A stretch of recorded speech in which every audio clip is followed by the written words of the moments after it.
ನಮಸ್ಕಾರ ಗೆಳೆಯರಿ, stock market Kannada ಚಾನಲ್ಗೆ ಸ್ವಾಗತ ಸುಸ್ವಾಗತ. ಗೆಳೆಯರಿ, ವಿಡಿಯೋದಲ್ಲಿ ಇವತ್ತಿನ ನಮ್ಮ ಮಾರ್ಕೆಟ್ ಪರ್ಫಾರ್ಮೆನ್ಸ್ ನ ಜೊತೆಗೆ ಇವತ್ತು ಬಂದಂತ ಬ್ರೇಕಿಂಗ್ ಸುದ್ದಿಗಳನ್ನ ತಿಳ್ಕೊಳ್ಳೋಣ. ಇವತ್ತು ವಿಡಿಯೋನ ಕವರ್ ಮಾಡೋದು ಸ್ವಲ್ಪ ಲೇಟ್ ಆಯ್ತು, ಬೇರೆ ಕೆಲಸದ ಕಾರಣಕ್ಕೆ. ಹಾಗಾಗಿ ಮಾರ್ಕೆಟ್ ಪರ್ಫಾರ್ಮೆನ್ಸ್ ಹಾಗೂ ಇವತ್ತಿನ ಬ್ರೇಕಿಂಗ್ ಸುದ್ದಿಗಳನ್ನ ಒಂದೇ ವಿಡಿಯೋದಲ್ಲಿ ಕವರ್ ಮಾಡ್ತಾ ಇದ್ದೀನಿ.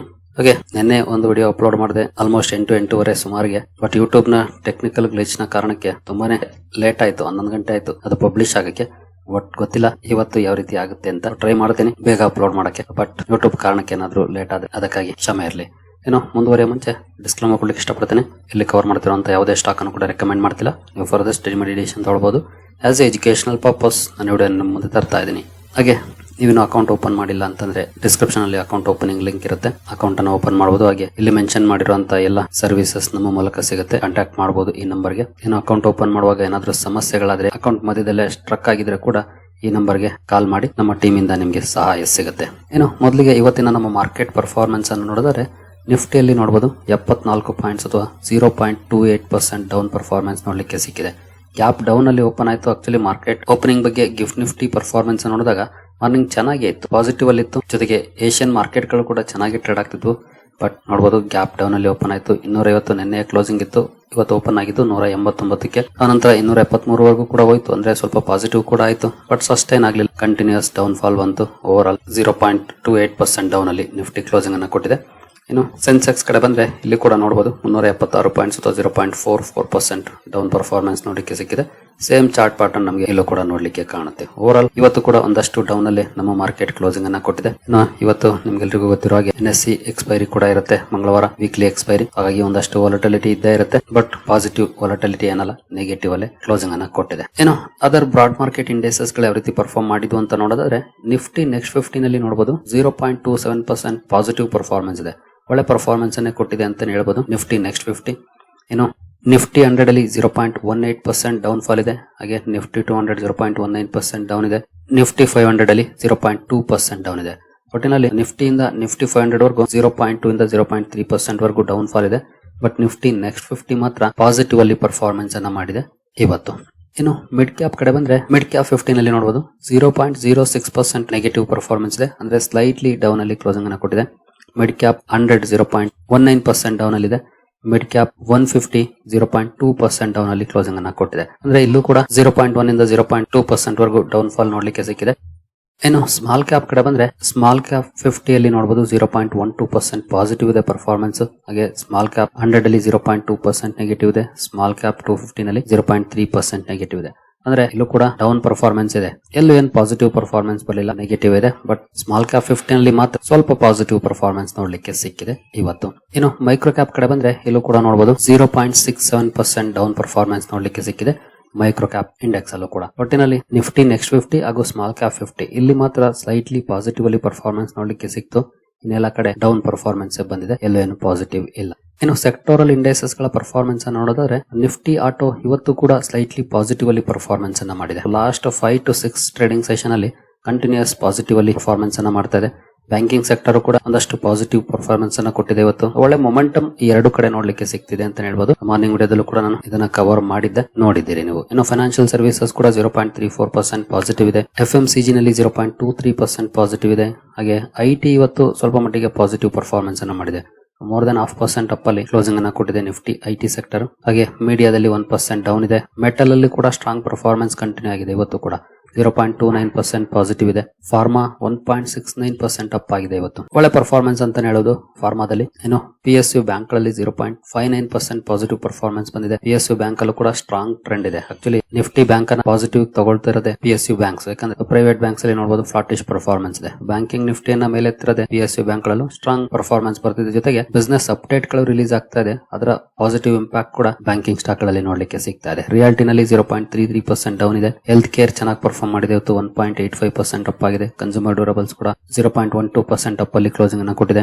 ಆಯಿಲ್ ಅಂಡ್ ಗ್ಯಾಸ್ 1.75% ಡೌನ್ ಆಗಿದೆ. ಇವತ್ತು ದೊಡ್ಡ ಮಟ್ಟದಲ್ಲಿ ಡ್ರಾಗ್ ಮಾಡಿದ್ದು ಒಂದೇ ಸ್ಟಾಕ್ ಆಯಿಲ್ ಅಂಡ್ ಗ್ಯಾಸ್ ಅಲ್ಲಿ, ಅದನ್ನ ಮುಂದೆ ಕವರ್ ಮಾಡ್ತೀನಿ, ಆಗ ಗೊತ್ತಾಗುತ್ತೆ. ಇನ್ನು ಹೆಲ್ತ್ ಕೇರ್ ಅಲ್ಲೂ ಕೂಡ ನೋಡಬಹುದು 1.43% ಪಾಸಿಟಿವ್ ಪರ್ಫಾರ್ಮೆನ್ಸ್. ಒಟ್ಟಿನಲ್ಲಿ ಮೆಜಾರಿಟಿ ಇಂಡೆಕ್ಸಸ್ ಇವತ್ತು ಒಳ್ಳೆ ಪರ್ಫಾರ್ಮೆನ್ಸ್ ಅನ್ನೇ ಮಾಡೋದು. ಕೆಲವು ಇಂಡೆಕ್ಸಸ್ ಮಾತ್ರ ಸ್ವಲ್ಪ ಡೌನ್ ಅಲ್ಲಿ ಪರ್ಫಾರ್ಮೆನ್ಸ್ ಅನ್ನ ಮಾಡಿದೆ. ಮೆಜಾರಿಟಿ ಪಾಸಿಟಿವ್ ಅಲ್ಲೇ ಪರ್ಫಾರ್ಮೆನ್ಸ್ ಅನ್ನ ಮಾಡಿದೆ.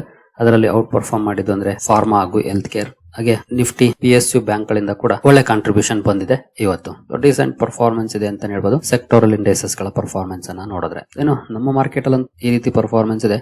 ಗ್ಲೋಬಲ್ ಲೆವೆಲ್ ಅಲ್ಲಿ ಮಾರ್ಕೆಟ್ಸ್ ಯಾವ ರೀತಿ ಪರ್ಫಾರ್ಮ್ ಮಾಡಿದಾವೆ ಅಂತ ನೋಡಿದ್ರೆ ಯುರೋಪಿಯನ್ ಮಾರ್ಕೆಟ್ ಗಳನ್ನ ನೋಡಬಹುದು, ಪಾಸಿಟಿವ್ ಅಲ್ಲಿ ಇದಾವೆ. ಹಾಗೆ ಏಷ್ಯನ್ ಮಾರ್ಕೆಟ್ ಗಳ ಕಡೆ ಬಂದ್ರೆ ಇಲ್ಲೂ ಕೂಡ ಪಾಸಿಟಿವ್ ಟ್ರೆಂಡ್ ಇದೆ. ಒಟ್ಟಿನಲ್ಲಿ ಲ್ಯಾಗ್ ಆಗ್ತಿರೋದು ಅಂದ್ರೆ ನಮ್ಮ ಇಂಡಿಯನ್ ಮಾರ್ಕೆಟ್ ಅಷ್ಟೇ. ಇಂಡಿಯನ್ ಮಾರ್ಕೆಟ್ಗೆ ದೊಡ್ಡ ಕಾಟ ಅಂತಂದ್ರೆ ಡೊನಾಲ್ಡ್ ಟ್ರಂಪ್. ತುಂಬಾ ಜನರಿಗೆ ಡೊನಾಲ್ಡ್ ಟ್ರಂಪ್ ಬೇಗ ಹೋಗ್ಬಿಡ್ಲಿ ಅಂತ ನೆನ್ಸ್ಬಿಟ್ಟಿದೆ. ಆ ರೀತಿ ಅಡ್ಡಿ ಆಗ್ತಿದ್ದಾರೆ. ಆಕ್ಚುಲಿ ಸಾಕಷ್ಟು ಮ್ಯಾಕ್ರೋ ಎಕನಾಮಿಕ್ ಕಂಡೀಷನ್ಸ್ ಪಾಸಿಟಿವ್ ಇದ್ರೂ ಕೂಡ ನಮ್ಮ ಮಾರ್ಕೆಟ್ ಮೇಲೆ ಹೇಳ್ತಾ ಇಲ್ಲ. ಇತ್ತೀಚಿನ ದಿನಗಳಲ್ಲಿ ಒಂದಷ್ಟು ಡೌನ್ ಅಲ್ಲಿ ಪರ್ಫಾರ್ಮೆನ್ಸ್ ಅನ್ನ ಮಾಡ್ತಾ ಇದೆ. ಏಷ್ಯನ್ ಮಾರ್ಕೆಟ್ಸ್ ಆಗ್ಲಿ ಅಥವಾ ಯುರೋಪಿಯನ್ ಮಾರ್ಕೆಟ್ ಆಗ್ಲಿ ಇವತ್ತು ನೋಡಬಹುದು ಎಲ್ಲಾನು ಕೂಡ ಪಾಸಿಟಿವ್ ಇದ್ದಾವೆ. ಇಂಡಿಯನ್ ಮಾರ್ಕೆಟ್ ಮಾತ್ರ ಹಿಂದೆ ಉಳಿದಿದೆ. ಇಂಡಿವಿಜುವಲ್ ಸ್ಟಾಕ್ ಗಳ ಕಡೆ ನಾವು ಬರೋದಾದ್ರೆ ಇವತ್ತು ರಿಲಯನ್ಸ್ ಇಂಡಸ್ಟ್ರೀಸ್ ಫೋಕಸ್ ಅಲ್ಲಿತ್ತು. ನಾನು ಅವಾಗಲೇ ಹೇಳಿದೆ ಆಯಿಲ್ ಅಂಡ್ ಗ್ಯಾಸ್ ಸೆಕ್ಟರ್ ಅನ್ನು ಕವರ್ ಮಾಡುವಾಗ ಇವತ್ತು ಮೆಜಾರಿಟಿ ಡ್ರಾಗ್ ಮಾಡಿದ್ದು ಒಂದು ಸ್ಟಾಕ್ ಇದೆ ಅಂತ, ಅದು ರಿಲಯನ್ಸ್ ಇಂಡಸ್ಟ್ರೀಸ್. ಕಾರಣ ನೋಡಬಹುದು 4.39% ಡೌನ್ ಫಾಲ್ ಇದೆ ಇವತ್ತು ರಿಲಯನ್ಸ್ ಇಂಡಸ್ಟ್ರೀಸ್ ಅಲ್ಲಿ. ಈ ರೀತಿಯ ಪರ್ಫಾರ್ಮೆನ್ಸ್ ಯಾವಾಗ್ಲೂ ನಮಗೆ ನೋಡಕ್ಕೆ ಸಿಗೋದಿಲ್ಲ ಈ ತರದ ದೊಡ್ಡ ಕಂಪನಿಗಳಲ್ಲಿ. ಯಾಕಂದ್ರೆ ನಮ್ಮ ಇಂಡಿಯನ್ ಮಾರ್ಕೆಟ್ ನ ನಂಬರ್ 1 ಸ್ಟಾಕ್, ಆ ಸ್ಟಾಕ್ ಅಲ್ಲಿ 4% 5% ಡೌನ್ ಫಾಲ್ ಅಂದ್ರೆ ಖಂಡಿತ ರೇರ್ ಅಂತಾನೆ ಹೇಳ್ಬೋದು. ಡೌನ್ ಫಾಲ್ ಆಗ್ಲಿ ಅಥವಾ ರ್ಯಾಲಿ ಆಗ್ಲಿ ಎರಡು ಕೂಡ ಕಡಿಮೆನೆ. ಆದ್ರೆ ಇವತ್ತು ಅಂತ ಒಂದು ಬ್ಯಾಡ್ ಡೇ ರಿಲಯನ್ಸ್ ಇಂಡಸ್ಟ್ರೀಸ್ ಗೆ. ಯಾಕೆ ಈ ರೀತಿ ಬಿತ್ತು ಈ ವಿಚಾರಕ್ಕೆ ಬರೋದಾದ್ರೆ ನೋಡಬಹುದು ₹1 lakh crore ವೈಪ್ ಔಟ್. ಒಂದೇ ದಿನ 1 ಲಕ್ಷ ಕೋಟಿ ಲಾಸ್ ಆಗಿದೆ ಕಂಪನಿಯ ಮಾರ್ಕೆಟ್ ಕ್ಯಾಪ್ ಗೆ. ಯಾಕಂದ್ರೆ ಮೋರ್ ದನ್ 4% ಬಿದ್ದಿರೋದ್ರಿಂದ. ಇದಕ್ಕೆ ಒಂದು ಕಾರಣ ಇದೆ. ಆಕ್ಚುಲಿ ಬ್ಲೂಮ್ಬರ್ಗ್ ಒಂದು ಸುದ್ದಿಯನ್ನ ಕವರ್ ಮಾಡಿದೆ. ಕೆಪ್ಲರ್ ನ ಡೇಟಾ ಪ್ರಕಾರ ರಿಲಯನ್ಸ್ ಇಂಡಸ್ಟ್ರೀಸ್ ನ 3 ವೆಸಲ್ಸ್ ರಷ್ಯಾದಿಂದ ಜಾಮ್ನಗರ್ ರಿಫೈನರಿಗೆ ಬರ್ತಾ ಇದೆ ಅಂತ, ಅಂದ್ರೆ ಕ್ರೂಡ್ ಆಯಿಲ್ ಬರ್ತಿದೆ ಅನ್ನುವಂತ ರಿಪೋರ್ಟ್ ಅನ್ನ ಮಾಡಿದೆ. ಕೆಪ್ಲರ್ ನ ಡೇಟಾ ಆಧರಿಸಿ ಬ್ಲೂಮ್ಬರ್ಗ್ ರಿಪೋರ್ಟ್ ಅನ್ನ ಮಾಡಿದೆ. ಈ ಕೆಪ್ಲರ್ ಅನ್ನೋದು ಕ್ರೂಡ್ ಆಯಿಲ್ ಮೂವ್ಮೆಂಟ್ ಅನ್ನ ರಿಪೋರ್ಟ್ ಮಾಡುವಂತ ಒಂದು ಸಂಸ್ಥೆ. ಅದರ ಡೇಟಾನ ಆಧರಿಸಿ ಬ್ಲೂಮ್ಬರ್ಗ್ ರಿಪೋರ್ಟ್ ಮಾಡಿದೆ. ಸೊ ನಿಮ್ಗೆ ಗೊತ್ತಿರೋ ಹಾಗೆ ಇತ್ತೀಚೆಗೆ ಅಮೆರಿಕದ ಹಾಗೂ ಯುರೋಪ್ ನ ಸಾಕಷ್ಟು ಸ್ಯಾಂಕ್ಷನ್ಸ್ ಇದೆ ರಷ್ಯನ್ ಆಯಿಲ್ ಮೇಲೆ. ಜೊತೆಗೆ ನಿನ್ನೆ ಕೂಡ ಟ್ರಂಪ್ ಒಂದು ಮಾತನ್ನ ರಿಪೀಟ್ ಮಾಡಿದ್ರು, ರಷ್ಯಾದ ಆಯಿಲ್ ಅನ್ನ ಜಾಸ್ತಿ ಇಂಪೋರ್ಟ್ ಮಾಡ್ಕೊಂಡ್ರೆ ನಾವು ರೈಸ್ ಮಾಡಬೇಕಾಗುತ್ತೆ ಟ್ಯಾರಿಫ್ ಅನ್ನ ಅಂತ. ಇದರ ನಡುವೆ ಕೂಡ ಬರ್ತಾ ಇದೆ ಅನ್ನೋದು ಸ್ವಲ್ಪ ನೆಗೆಟಿವ್ ಸೆಂಟಿಮೆಂಟ್ ಅನ್ನ ಕ್ರಿಯೇಟ್ ಮಾಡಿದೆ ರಿಲಯನ್ಸ್ ಸ್ಟಾಕ್ ಅಲ್ಲಿ. ಜೊತೆಗೆ ಕಂಪನಿ ಈಗಾಗಲೇ ಕ್ಲಾರಿಫಿಕೇಶನ್ ಕೂಡ ಕೊಟ್ಟಿದೆ. ಬ್ಲಾಟಂಟ್ಲಿ ಅನ್ಟ್ರೂ ಅಂತ ಹೇಳಿದೆ, ಅಂದ್ರೆ ಇದು ಸುಳ್ಳು ಸುದ್ದಿ ಅಂತ, ನಮ್ಮ ಯಾವುದೇ ವೆಸಲ್ಸ್ ಬರ್ತಾ ಇಲ್ಲ ಅಂತ ಹೇಳಿದೆ. ಇಲ್ಲೂ ಕೂಡ ನೋಡಬಹುದು ಎಕ್ಸ್ ನ ಮೂಲಕ ಅಪ್ಡೇಟ್ ಅನ್ನು ಕೂಡ ಕೊಟ್ಟಿದೆ. A news report in Bloomberg claiming 3 vessels laden with Russian oil are heading for Reliance Industries Limited's Jamnagar refinery is blatantly untrue ಈಗ ಹೇಳಿದೆ. ಜೊತೆಗೆ ಆಲ್ಮೋಸ್ಟ್ 3 ವೀಕ್ಸ್ ಇಂದ ನಾವು ಯಾವುದೇ ರೀತಿಯ ಇಂಪೋರ್ಟ್ ಅನ್ನ ರಷ್ಯಾದಿಂದ ಮಾಡ್ಕೊಳ್ತಿಲ್ಲ ಅಂತ ಕ್ಲಾರಿಫಿಕೇಶನ್ ಕೊಟ್ಟಿದೆ. ನೋಡಬಹುದು past 3 weeks and is not expecting any Russian crude deliveries in January. Last 3 ವಾರದಿಂದ ಯಾವುದೇ ಕ್ರೂಡ್ ಬರ್ತಿಲ್ಲ ಅಂತ ಹೇಳಿದೆ. ಜೊತೆಗೆ ಈ ತಿಂಗಳಲ್ಲಿ ಬರಲ್ಲ ಅಂತಾನು ಹೇಳಿದೆ. ಇಲ್ಲಿ ಒಂದು ಪಾಸಿಟಿವ್ ಒಂದು ನೆಗೆಟಿವ್ ಎರಡು ಇದ್ದಂಗ ಆಗುತ್ತೆ. ಯಾಕೆಂತಂದ್ರೆ ಒಂದು ಅಲ್ಲಿಂದ ಕ್ರೂಡ್ ಬರ್ತಿಲ್ಲ ಅಂದ್ರೆ ಕಂಪನಿಗೆ ಆದಾಯ ಕಮ್ಮಿ ಆಗುತ್ತೆ, ಯಾಕಂದ್ರೆ ರಿಫೈನ್ ಮಾಡಿ ಮಾರಾಟ ಮಾಡೋದಲ್ಲ, ಅದು ಒಂದು ಕಾರಣ ಇರಬಹುದು. ಇನ್ನು ತರಿಸ್ತಿದ್ದಾರೆ ಅನ್ನೋದು ಕೂಡ ಇರಬಹುದು. ಒಟ್ಟಿನಲ್ಲಿ ಇವತ್ತು 1 lakh crore ವೈಪ್ ಔಟ್ ಆಗಿದೆ ಕಂಪನಿಯ ಮಾರ್ಕೆಟ್ ಕ್ಯಾಪ್ ಅಲ್ಲಿ, ಮೋರ್ ದೆನ್ 4% ಬಿದ್ದಿರೋದ್ರಿಂದ. ಕ್ಲಾರಿಫಿಕೇಶನ್ ಕೊಟ್ಟರು ಕೂಡ ಸ್ಟಾಕ್ ಅಲ್ಲಿ ರಿಯಾಕ್ಷನ್ ನಿಲ್ಲಲಿಲ್ಲ. 4% ಅಥವಾ ಅದಕ್ಕಿಂತ ಜಾಸ್ತಿ ಡೌನ್ ಅಲ್ಲಿ ಕ್ಲೋಸಿಂಗ್ ಅನ್ನ ಕೊಟ್ಟಿದೆ. ಇನ್ನು ಶ್ಯಾಮ್ ಮೆಟಾಲಿಕ್ಸ್ ಕೂಡ ಇವತ್ತು ಫೋಕಸ್ ಇತ್ತು. ಕಂಪನಿ ಬಿಸಿನೆಸ್ ಅಪ್ಡೇಟ್ಸ್ ಅನ್ನ ರಿಲೀಸ್ ಮಾಡಿದೆ. ಸ್ಟೈನ್ಲೆಸ್ ಸ್ಟೀಲ್ ಸೇಲ್ಸ್ ರೈಸ್ ಆಗಿದೆ, ಬಟ್ ಪೆಲೆಟ್ಸ್ ಅಲ್ಲಿ ನಿಯರ್ಲಿ 2% ಡೌನ್ ಇದೆ ಸೇಲ್ಸ್ ಅಲ್ಲಿ. ಈ ರೀತಿ ನಂಬರ್ಸ್ ಅನ್ನ ರಿಲೀಸ್ ಮಾಡಿದೆ ಕಂಪನಿ. ಸ್ಟಾಕ್ ಅಲ್ಲಿ ನಿಯರ್ಲಿ 2% ಡೌನ್ ಪರ್ಫಾರ್ಮೆನ್ಸ್ ನೋಡಲಿಕ್ಕೆ ಸಿಕ್ಕಿದೆ. GM ಬ್ರೇವರೀಸ್ ಕೂಡ ಫೋಕಸ್ ಅಲ್ಲಿತ್ತು. ಕಾರಣ ಕಂಪನಿ ರಿಸಲ್ಟ್ ಅನ್ನು ಅನೌನ್ಸ್ ಮಾಡಿದೆ. ರಿಸಲ್ಟ್ ಗೆ ರಿಯಾಕ್ಷನ್ ನೋಡಬಹುದು 5% ಡೌನ್ ಫಾಲ್ ಇದೆ ಸ್ಟಾಕ್. ಎಸ್ಪೆಷಲಿ ಒಳ್ಳೆ ಪರ್ಫಾರ್ಮೆನ್ಸ್ ಬರ್ತಾ ಇತ್ತು. ರಿಸಲ್ಟ್ ಅನೌನ್ಸ್ ಆದ್ಮೇಲೆ ಈ ರೀತಿ ಪರ್ಫಾರ್ಮೆನ್ಸ್ ಬಂದಿದೆ. ಹಾಗಾದ್ರೆ ರಿಸಲ್ಟ್ ಹೇಗಿದೆ ಅಂತ ನೋಡಿದ್ರೆ ನೋಡಬಹುದು ರಿಸಲ್ಟ್ ವೈಸ್ ಕಂಪನಿ ಚೆನ್ನಾಗಿದೆ ಪರ್ಫಾರ್ಮೆನ್ಸ್. ಸೇಲ್ಸ್ ಅಲ್ಲಿ ಆಗ್ಬಹುದು, ಎಬಿಟ್ ಅಲ್ಲಿ ಆಗ್ಬಹುದು, ನೆಟ್ ಪ್ರಾಫಿಟ್ ಅಲ್ಲಿ ಆಗ್ಬಹುದು, 3 ಕಡೆ ಒಳ್ಳೆ ಪರ್ಫಾರ್ಮೆನ್ಸ್ ನೋಡ್ಲಿಕ್ಕೆ ಸಿಕ್ಕಿದೆ. ಇಯರ್ಲಿ ಆಗ್ಬಹುದು ಅಥವಾ ಕ್ವಾರ್ಟರ್ಲಿ ಆಗ್ಬಹುದು, ಬಟ್ ಸ್ಟಿಲ್ ಸ್ಟಾಕ್ ಅಲ್ಲಿ ನೆಗೆಟಿವ್ ಪರ್ಫಾರ್ಮೆನ್ಸ್ ಬಂದಿದೆ. ಒಂದ್ಸಲ ಡೀಟೇಲ್ ನಂಬರ್ ಅನ್ನ ಚೆಕ್ ಮಾಡ್ಕೊಳ್ಳಿ ಯಾಕಿರಬಹುದು ಅಂತ. ಶ್ರೀ ಅಧಿಕಾರಿ ಬ್ರದರ್ಸ್ ಟೆಲಿವಿಷನ್ ಕೂಡ ಫೋಕಸ್ ಅಲ್ಲಿತ್ತು. ನಿಮಗೆ ಗೊತ್ತಿರಬಹುದು ಈ ಸ್ಟಾಕ್ಸ್ ಭರ್ಜರಿ ರ್ಯಾಲಿಯನ್ನ ಕೊಟ್ಟಿದೆ. 2024 ಜನವರಿಯಲ್ಲಿ ಬರೀ ₹3 ಸ್ಟಾಕ್ ಯಾವ ರೀತಿ ರ್ಯಾಲಿ ಕೊಟ್ಟಿತ್ತು ನೋಡಬಹುದು. 2000 ಕ್ರಾಸ್ ಮಾಡಿತ್ತು. ನಂತರ ಹೈಯಿಂದ ಭರ್ಜರಿ ಕರೆಕ್ಷನ್ ಕೂಡ ಆಯ್ತು. ನೋಡಬಹುದು 78-80% ಕರೆಕ್ಷನ್ ಕೂಡ ಆಯ್ತು. ಈಗ ಮತ್ತೊಮ್ಮೆ ಒಂದಷ್ಟು ರ್ಯಾಲಿ ಬಂದಿದೆ. ಈ ಕಂಪನಿ ಇವತ್ತು ಸ್ಟಾಕ್ ಸ್ಪ್ಲಿಟ್ ಅನ್ನು ಅನೌನ್ಸ್ ಮಾಡಿದೆ. ಈ ರೀತಿ ರ್ಯಾಲಿ ಬಂದವು ಡೇಂಜರಸ್ ಸ್ಟಾಕ್ ಗಳು. ನೀವೇ ನೋಡಿದ್ರಲ್ಲ, ಈಗ 5% ಡೌನ್ ಅಂದ್ರೆ ಎಷ್ಟು ಜನ ಹೋಲ್ಡ್ ಮಾಡೋ ಪೇಷನ್ಸ್ ಇರುತ್ತೆ, ಯಾವ ಕಾನ್ಫಿಡೆನ್ಸ್ ಇಟ್ಕೊಂಡು ಹೋಲ್ಡ್ ಮಾಡಕ್ಕಾಗುತ್ತೆ. ಡೇಂಜರಸ್ ಸ್ಟಾಕ್ ಗಳು. ಈ ಕಂಪನಿ ಇವತ್ತು ಸ್ಟಾಕ್ ಸ್ಪ್ಲಿಟ್ ಅನ್ನು ಅನೌನ್ಸ್ ಮಾಡಿದೆ.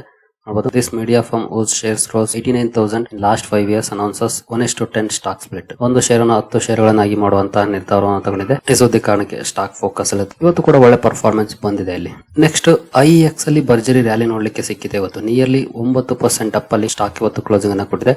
ಇದಕ್ಕೆ ಒಂದು ಪ್ರಮುಖ ಕಾರಣ ಇದೆ ನೋಡಬಹುದು. IEX shares rise up to 13% and likely APTEL relief on CRC market coupling norms. ಅಂದ್ರೆ ಇಂಪಾರ್ಟೆಂಟ್ ಏನಂದ್ರೆ ಲೈಕ್ಲಿ ಅಂತ ಇದೆ, ಇನ್ನು ಕನ್ಫರ್ಮ್ ನ್ಯೂಸ್ ಅಲ್ಲ. ಹಿಂದೆ ಕಪ್ಲಿಂಗ್ ನಾರ್ಮ್ಸ್ ನ ಕಾರಣಕ್ಕೆ ಸ್ಟಾಕ್ ಕ್ರಾಶ್ ಆಗಿತ್ತು. ಈಗ APTEL ಕೆಲವು ಪ್ರಶ್ನೆಗಳನ್ನ ಕೇಳಿದೆ ಕಪ್ಲಿಂಗ್ ಬಗ್ಗೆ. ಆ ಪ್ರಶ್ನೆಗಳು ಈ ಸ್ಟಾಕ್ ಅಲ್ಲಿ ಪಾಸಿಟಿವ್ ಇಂಪ್ಯಾಕ್ಟ್ ಕಾರಣ ಆಗಿದೆ. ಹಾಗಾದ್ರೆ ಏನ ಪ್ರಶ್ನೆಗಳು ನೋಡಬಹುದು. Electricity Appellate Tribunal APTEL favorable comments at the hearing on the market coupling norms issued by CERC. ಇದ್ರ ಬಗ್ಗೆ ಹಿಯರಿಂಗ್ ಸಂದರ್ಭದಲ್ಲಿ ಕೆಲವು ಪ್ರಶ್ನೆಗಳನ್ನ ಕೇಳಿದೆ ನೋಡಬಹುದು. We were told that this coupling order was done only for some officers to make money. ಅಂದ್ರೆ ಕೆಲವು officers ಮಾತ್ರ ಹಣವನ್ನ ಮಾಡ್ಕೊಳ್ಳಕ್ಕೆ ಈ ಕಪ್ಲಿಂಗ್ ಆರ್ಡರ್ ಇದೆ ಅನಿಸ್ತಾ ಇದೆ ಅನ್ನುವಂತ ಕಮೆಂಟ್ ಅನ್ನ ಮಾಡಿದೆ APTEL. ಇಲ್ಲಿ ಕೆಲವೊಂದು ಸಮಸ್ಯೆಗಳಿದೆ ಅನ್ನೋದನ್ನ ಐಡೆಂಟಿಫೈ ಮಾಡಿದೆ. ಹಾಗಾಗಿ ಇವತ್ತು IEX ಅಲ್ಲಿ ಫಸ್ಟ್ ಕ್ಲಾಸ್ ಪರ್ಫಾರ್ಮೆನ್ಸ್ ನೋಡ್ಲಿಕ್ಕೆ ಸಿಕ್ಕಿದೆ. ಗೊತ್ತಿಲ್ಲ ಇದು ಮುಂದೆ ಏನಾಗುತ್ತೆ ಅಂತ. ಈ ರ್ಯಾಲಿಯನ್ನ ನೋಡಿ ತಗಲಕೊಳ್ಳಕ್ ಹೋಗ್ಬಿಡಿ. ಯಾಕೆಂತಂದ್ರೆ ಸದ್ಯದ ಮಟ್ಟಿಗೆ ಸಮಸ್ಯೆಗಳ ಸುಳಿಯಲಿದೆ. ಯಾಕಂದ್ರೆ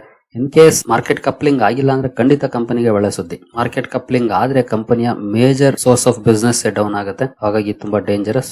ಒನ್ಸ್ ಕಂಪನಿಗೆ ಅಫಿಷಿಯಲ್ ಅನೌನ್ಸ್ಮೆಂಟ್ ಬರೋವರೆಗೂ ಅಥವಾ CERC ಇಂದ ಅಫಿಷಿಯಲ್ ಅನೌನ್ಸ್ಮೆಂಟ್ ಬರೋವರೆಗೂ ವೆಯ್ಟ್ ಮಾಡಬೇಕಾಗುತ್ತೆ ಈ ಸ್ಟಾಕ್ ಅಲ್ಲಿ. ಫಂಡಮೆಂಟಲಿ ಒಳ್ಳೆ ಸ್ಟಾಕ್, ಅದ್ರಲ್ಲೇನ್ ಡೌಟ್ ಇಲ್ಲ. ಆದ್ರೆ ಈ ಮಾರ್ಕೆಟ್ ಕಪ್ಲಿಂಗ್ ಅನ್ನೋದೇನಿದೆ ಕಂಪನಿಯ ಮೇಜರ್ ಸೋರ್ಸ್ ಆಫ್ ಬಿಸ್ನೆಸ್ ಗೆ ಕೊಳ್ಳಿ ಇಡುತ್ತೆ. ಹಾಗಾಗಿ ಆ ಡಿಸಿಷನ್ ಗಾಗಿ ನಾವು ವೆಯ್ಟ್ ಮಾಡಬೇಕಾಗುತ್ತೆ. ಇಲ್ಲ ಅಂದ್ರೆ ತಗಲಾಕೊಳ್ಳುವಂತ ಚಾನ್ಸಸ್ ಕೂಡ ಇರುತ್ತೆ. ಇನ್ನು ವಾರಿ ಎನರ್ಜೀಸ್ ಅಲ್ಲಿ ಡೌನ್ ಫಾಲ್ ಕಂಟಿನ್ಯೂ ಆಗಿದೆ. ಇವತ್ತು ಕೂಡ ಲಾಸ್ಟ್ 9 ಡೇಸ್ ಅಲ್ಲಿ 15% ಡೌನ್ ಆಗಿದೆ ನೋಡಬಹುದು. ಇದಕ್ಕೇನು ಸ್ಪೆಷಲ್ ನ್ಯೂಸ್ ಅಂತೂ ಯಾವ್ದು ಇಲ್ಲ.